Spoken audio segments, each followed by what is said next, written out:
We'll talk about habitat today, finding turkeys.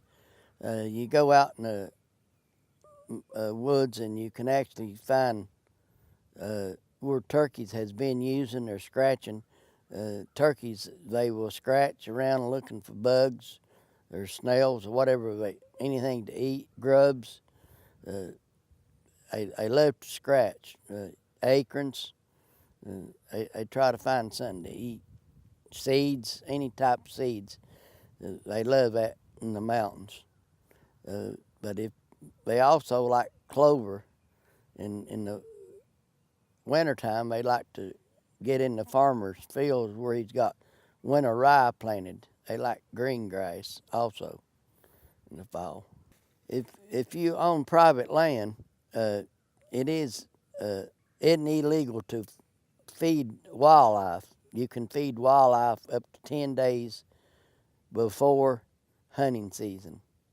I really don't recommend feeding wildlife because they all gather together and they're more apt to get diseased.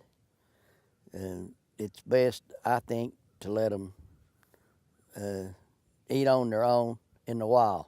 Turkeys like clover and rye. If you can go around farmers' fields where are clover or rye or cattle, they will eat where cattle has been. They like to do a lot of scratching and catching bugs. They like bugs and worms, so it's a good place to locate turkeys around cattle.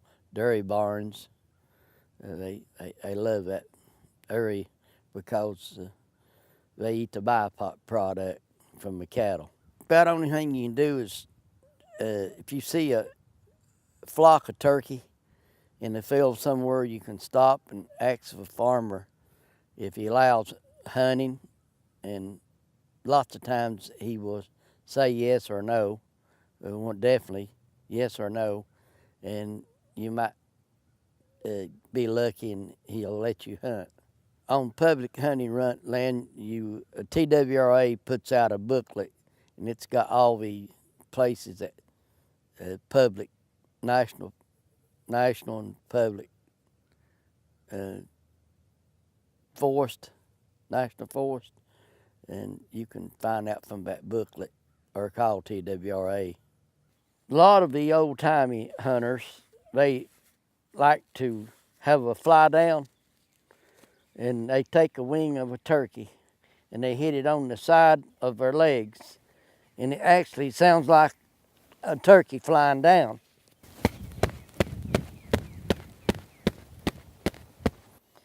But it's something simpler than that. You can take a Walmart bag, put it in your back pocket, and it's a lot simpler and easy to carry, a lot safer.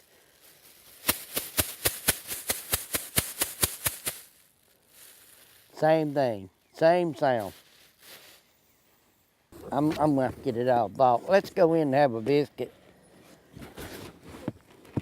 ham biscuit or something, and I'll get it out and we'll talk. Just collectors. This is the first turkey call I ever had. Eddie Saltler call. It's walnut top, cedar bottom. Had this for many years. I think the price of it was $10. And I have had it in many states: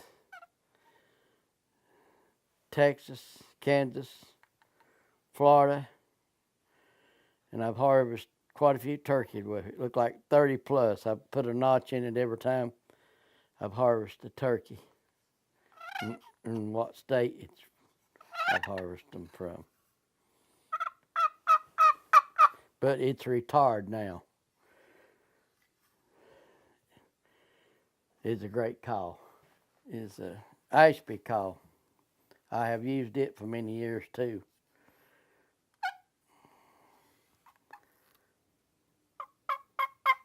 The rubber bands for a call is to make it sound like a gobbler. Don't recommend that at all. Somebody could shoot you. That's one that I made. If you kill a trophy bird and you like to have it mounted, you can go to the local taxidermist and he will fix it for you, have it mounted, and you'll have it for a lifetime. It'll be something to treasure. Or else, if you want to just keep the spurs and the beard, you can do that, and they're a good conversation piece. What do you got there?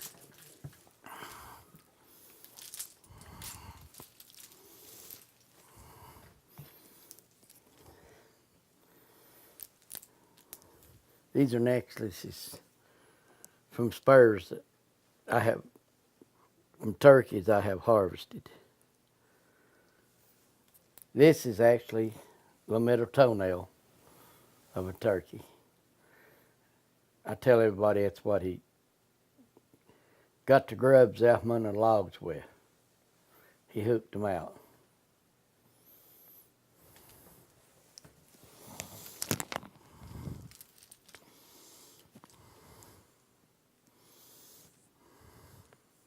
Some of the local sporting stores has contests. Some of the clubs has contests. Eastman Hunting Club, Bays Mountain Longbeards has contest, and for how they determine your score is from the harvest of your beard. They multiply the beard by 2, and the spurs, they do 10 times the spurs, each spur, and so that is how they get your score, and that's in the typical. You also have a non-typical, just like you do in deer scoring. A non-typical bird is one that has multiple beards. I've seen them up as many as 6 beards, or double spurs. So that's called non-typical. There's usually a prize money for a contest. You pay so much to get in the contest, and some of the clubs you actually have to be a member of them, of special clubs, before you can enter into a contest. On this right here, East Tennessee Sportsman Federation Sportsman Award was presented in 2002 to me for accomplishing true spirit of sportsmanship and sport of turkey hunting, which was sponsored by the Bays Mountain Longbeards. These are just trophy birds that I have taken. What's your... There's one that's got a double beard on it.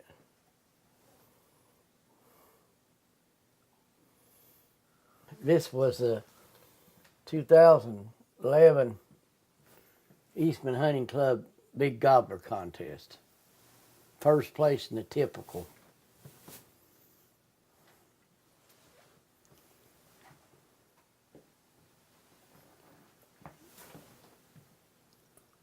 This one right here is the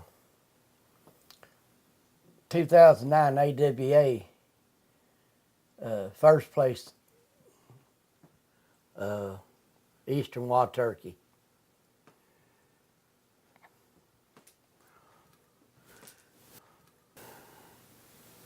Appalachian Whitetail Association, this was third place in the contest, 2003. Third annual turkey contest, 2003, first place. This is first place wild turkey from Bays Mountain Longbeards, Eastman Hunting Club.